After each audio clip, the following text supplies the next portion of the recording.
Добрый день, дамы и господа. Сегодня у нас на обзоре видеокамера с AliExpress Kilian K80.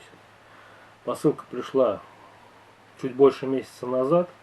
За это время сложилось какое-то впечатление, и я готов им с вами поделиться. Сегодня на обзоре у нас комплектность, основные режимы работы, подключение к телефону, ну и, конечно, фрагменты с видео, на которые я ставлю свои комментарии.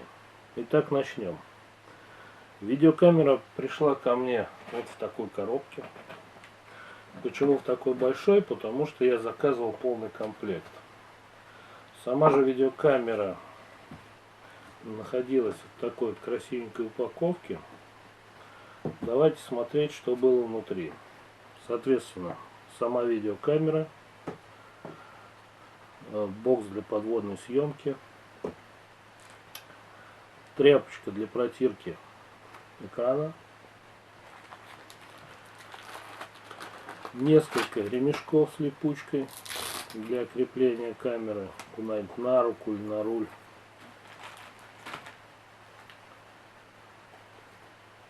удерживающее устройство для того, чтобы камеру было не потерять, также хомутики, тросик и вставочки с двойным скотчем, чтобы приклеить вот такой держатель, например, в машину. Держателей было два, один держатель у меня уже приклеен в автомобиле, и видеосъемку с него мы посмотрим ближе к концу. Что у нас дальше? Вот такое крепление на руль, множество переходничков. Самый главный у нас вот это, потому что на нем находится резьба, и именно к нему крепится камера. Дальше два ремня. Один надевается на голову, второй на живот, на грудь. Размер ремня, сразу скажу, вполне достойный, потому что у меня животик есть, но я в эту штуку влезаю запросто. Дальше у нас идет зарядное устройство с проводом, дополнительная аккумуляторная батарея, держатель для съемки под водой, ну, типа поплавка, небольшая подставка для съемки, тренога, селфи палочка, ну и пульт дистанционного управления. Вкратце это все. Сейчас давайте остановимся на чем-то поподробнее.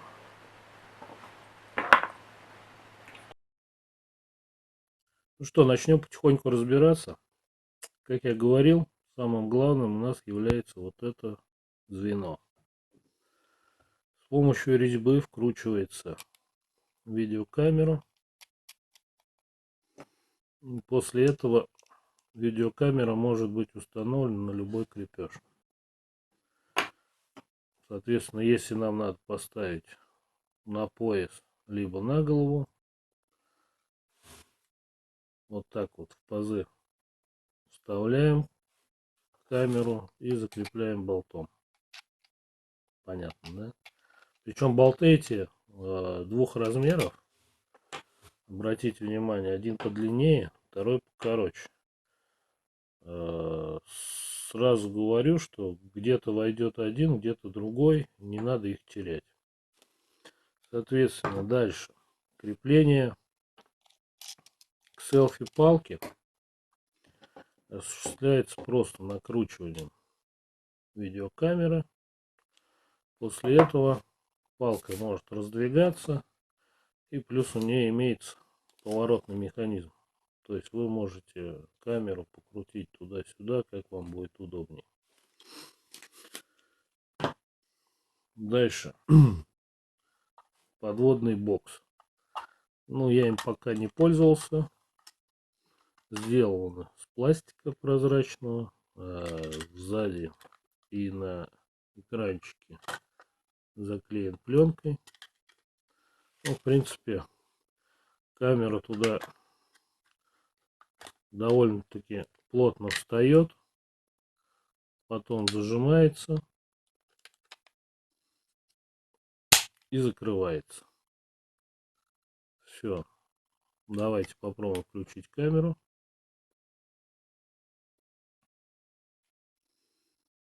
Камера работает. Итак, господа, как одеть ремни, я думаю, вы разберетесь.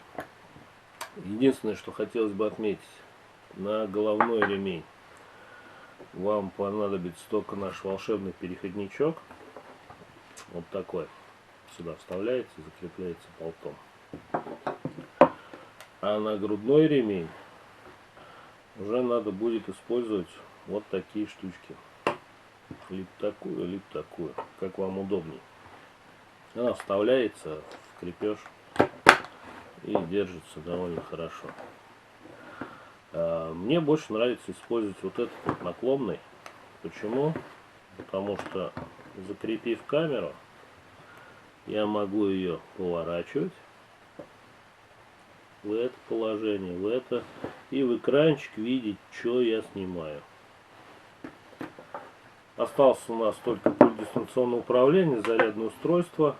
Это мы уже посмотрим, когда будем работать непосредственно с камерой. Смотрим дальше. Итак, в комплекте с видеокамерой идет вот такое зарядное устройство и две аккумуляторных батареи емкостью 1350 мАч. Зарядное устройство подключается с помощью USB кабеля и сразу же загорается индикация.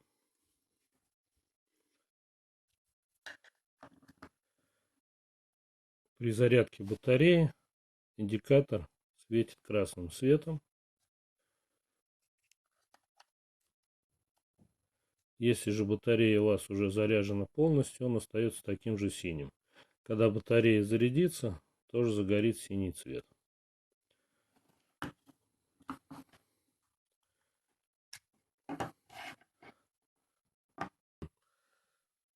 Итак, друзья, наконец-то мы добрались до видеокамеры. Давайте посмотрим линейные размеры. В ширину она порядка 6 сантиметров, в высоту 4-4,5. С внешней стороны у нас находится кнопка включения-выключения, кнопка старта записи фотографии, кнопочка меню. Также встроенный динамик, разъемы для подключения видеокамеры к компьютеру, а именно HDMI и USB. Ну и батарейный отсек, в котором у нас находится, собственно, сама батарея и карта памяти вот в специальном гнезде. На нее нажимаем, она выскакивает, и мы ее достаем. Карта памяти у меня на 64 гигабайта. Ставим на место и пробуем включить камеру.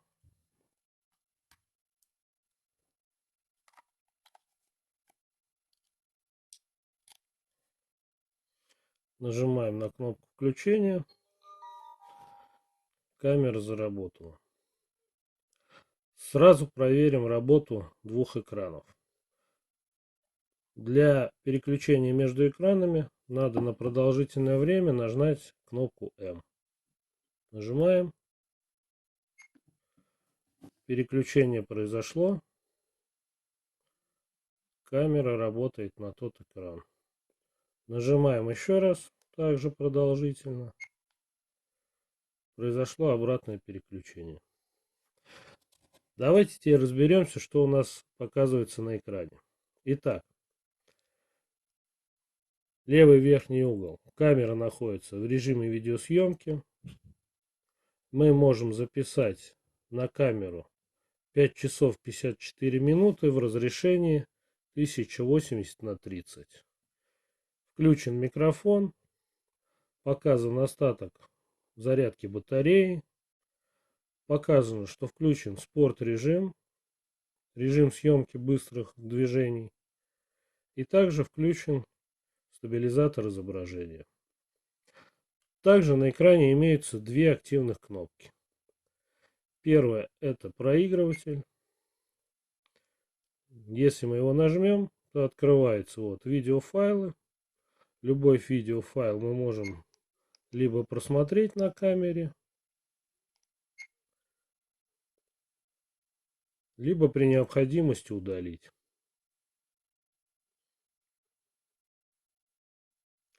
Нажимаем на корзинку, выбираем файл, еще раз на корзинку, удалить файл, подтверждаем «да». Все, файл удален, осталось 12, было 13. Также и с фоторежимом. Вот фотографии он просчитывает, 6 фотографий. Все то же самое. Возвращаемся к меню. Вторая кнопка, которая здесь находится активная, это настройки. Давайте по ним по-быстренькому пробежимся.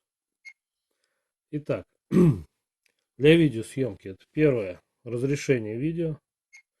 Здесь мы можем выбрать от 4К на 60 FPS до 720 прогрессиве. Следующее — качество видео. Высокое, среднее, низкое. Следующее — Voice Record, то есть будет ли записываться звук при видеозаписи. Сейчас микрофон включен, можно его отключить. Дальше идем. Экспозиция. Можно выставить самому, либо у меня стоит в нуле. Стабилизатор изображения. У меня он включен, может быть отключен. Но это временные интервалы записи. Это скорость записи, то есть можно в 2 раза быстрее, в 4, вон в 15. Это у нас отключение шума ветра.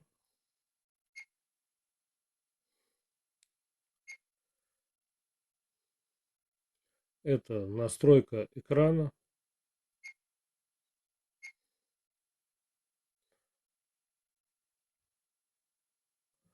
И это то, что печатается на видеоизображении, на фото. Либо отключено, либо дата, либо время и дата. Переходим к общим настройкам. Первый у нас 50-60 Гц.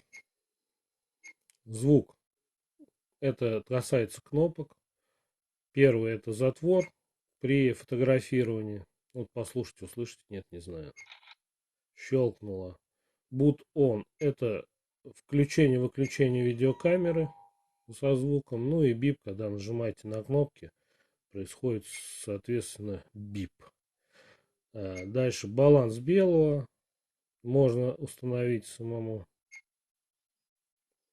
Эффекты. Нормальный, черно-белый, натуральный, негатив, теплый и яркий контраст. Дата и время можно установить. Скринсейвер. Хорошая штука. Для чего она нужна? Когда вы ведете видеозапись в длинном режиме, чтобы электроэнергия не тратилась на подсветку, этот экран может отключаться. Соответственно, давайте попробуем поставить на 1 минутку и попробуем включить запись.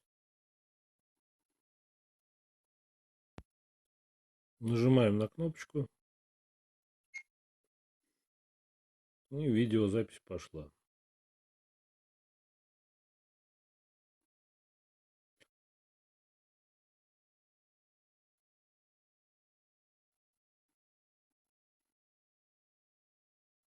Вот осталось 5 секунд. Сейчас экран должен отключиться. Все. Экран отключился.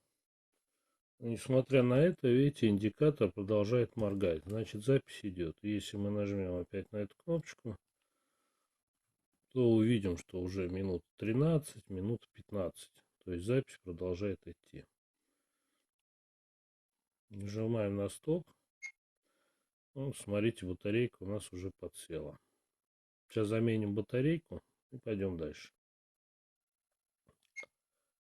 Автоматическое отключение. У меня стоит 3 минуты, то есть если 3 минуты никаких движений с камеры происходить не будет, она выключится.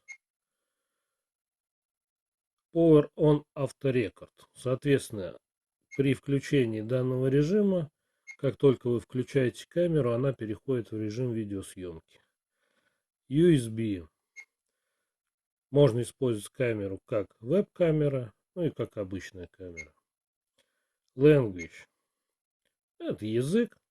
Соответственно, языков много, можно выбрать наш язык и смотреть дальше. Дальше у нас форматирование карты памяти и система. Тут 3 позиции. Восстановить заводские установки. Информация о системе. Вот написано Action камера такая-то, сделана в апреле 2020 года.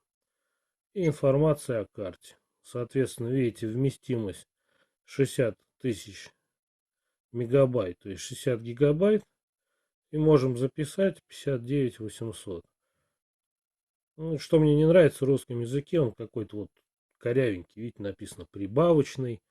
Я в этом путаюсь, поэтому у меня обычно стоит английский язык. В нем мне как-то проще, не в том смысле, что я англичанин, но более правильно написано. Вот, в принципе, с этим совсем разобрались. Сейчас проведем небольшой эксперимент, касающийся стабилизатора изображения. Итак, для проведения эксперимента нам понадобится, собственно, видеокамера и пульт дистанционного управления, который идет в комплекте. На пульте, как вы видите, есть кнопочки запись видео и фоторежим. Включаем камеру. Устанавливаем ее так, чтобы край коробочки у нас был по краю экранчика. То есть в режиме видео камера у нас будет снимать вот таким ракурсом. Нажимаем на пульте кнопочку записи. Все, запись пошла. Останавливаем запись. Теперь переводим камеру в режим фотосъемки. И посмотрим, что произойдет. Вот мы сделали фотографию. Видите, насколько расширилась картинка. То есть, если мы поставим сюда, например, кубик какой-то, чтобы его было видно в камере. Так, это вот так у нас получается. Вот на такую ширину. Вы даже не видите, да? Вот на такую ширину у нас идет разница. Ее можно померить. Приблизительно 11 сантиметров. И до коробки у нас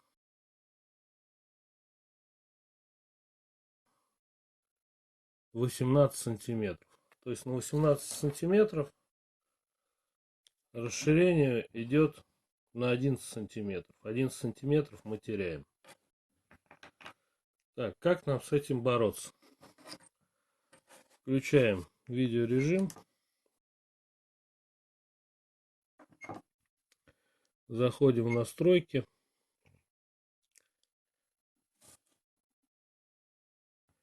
Вот он, стабилизатор изображения. Мы его отключаем и возвращаемся назад. Как вы видите, в видеорежиме сейчас картинка широкая. То есть угол обзора у камеры увеличился. Мы переводим в фоторежим. Переводим в видеорежим. Картинка остается прежней. Это происходит из-за того, что часть матрицы уходит на стабилизацию изображения. Итак, если вы хотите снимать природу либо какие-то панорамы с большим углом обзора, чтобы он был больше, Отключайте стабилизатор изображения, ставьте камеру на штатив. Тогда у вас все получится. Вот. Я у себя, конечно, пока это все хозяйство отключу. Потому что я в основном с камерой хожу. Все, стабилизатор включился.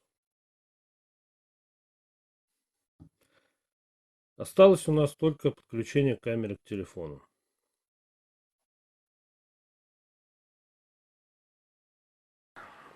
Для того, чтобы подключить камеру к телефону, обратимся к инструкции, которая идет в комплекте с ней. На последней страничке у нас расположен штрих-код, по которому мы можем установить приложение.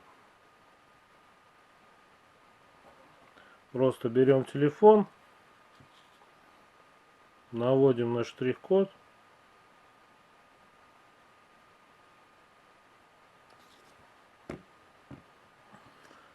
Нам дает ссылку, и мы по ней переходим. По ссылочке перешли, и вот она, iSmart камера. Значит, данное приложение у меня, конечно, уже установлено. Поэтому мы сейчас просто будем подключаться. Для начала на видеокамере мы должны включить Wi-Fi. Чтобы это сделать, нажимаете на кнопку старта записи, выскакивает меню, подключаем Wi-Fi. Все, Wi-Fi открыт. И камера ищет, куда подключиться. Дальше на телефоне мы должны сделать такие операции. Включить Wi-Fi на самом телефоне. Зайти в настройки. Сети, точки доступа. Wi-Fi подключение.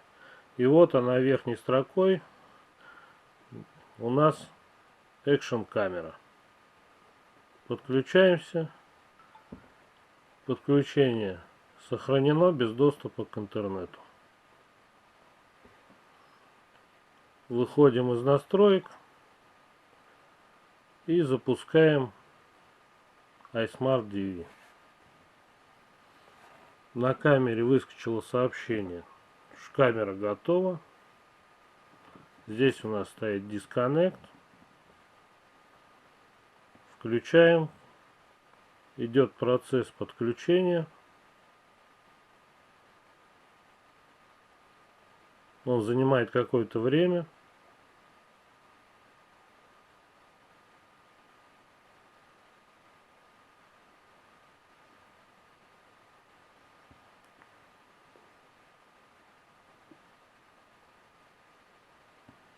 Все, камера подключена.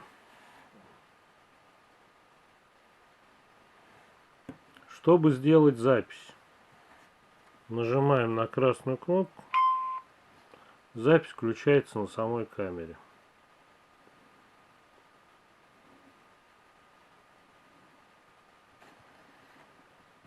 Запись останавливаем. Ну и смотрим, что у нас получилось.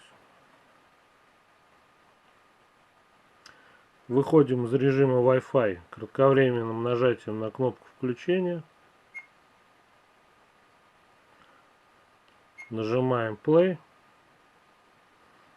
Ну, вот у нас это видео.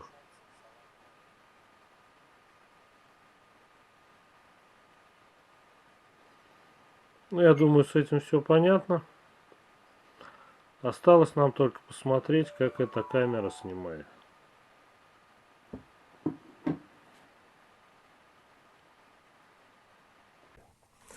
Как говорил уже ранее, длинные отрезки она бьет на маленькие кусочки, называет их какими-то своими номерами. Причем номера не подряд. Вот сейчас открываем конец одного видео. Сейчас нас справа машина обойдет, Infiniti остановится. Все, видео закончилось. После этого переходим к другому отрезку. Видим ту же машину на том же месте. Она уходит. Все замечательно. В принципе, любой видеоредактор позволяет эти отрывки собрать вместе и получить непрерывную картинку. Еще один вопрос, который задают: как камера снимает ночью. Ну что вам сказать, снимает она практически никак. То есть где есть фонари и какое-то освещение более-менее, что-то видно. Там, где темнота, сплошной мрак. Вот смотрите, автобус, тут полицейского мы проходим. В принципе, что-то можно увидеть. Но для того, чтобы снять какое-то ночное видео, там природу, рыбалку, еще что-то, ну, конечно же, этого недостаточно. С такой картинкой никто это смотреть не будет. Ну и последний вопрос, который у нас задается: работает ли стабилизатор изображения? Смотрим внимательно на капот и на картинку. Машина трясется, картинка ровная. Вот сейчас это будет лучше видно, когда мы свернем с этой дороги на поворот. Видите, как подпрыгивает капот, но картинка при этом остается нормальной. Единственное, что возникает на крутых поворотах, это как бы доворот такой камеры. Вот. Но на плавных поворотах этого нет вообще.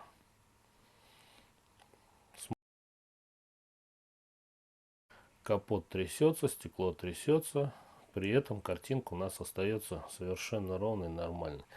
Я считаю, что стабилизатор изображения в этой камере, ну, более-менее, но работает. Ну и на сегодня это, наверное, все. Если вам понравилось, ставьте лайки, не забывайте подписываться на канал. Постараюсь выложить что-нибудь еще интересного. До новых встреч, друзья.